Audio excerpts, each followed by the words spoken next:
So mga brothers, welcome back sa ating first impression test ride review, no? So ngayon naman, sinakyan natin itong Pyro 175 Sport Scooter ng FKM. Ayan, kakasemble lang mga brothers. Tayo kagad ang unang babanat, pati si Mark.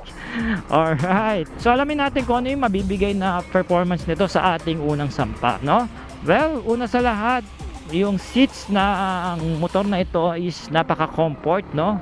Wala akong masabi. I think kahit anong laki ng wepax mo dito kaya niyang accommodate.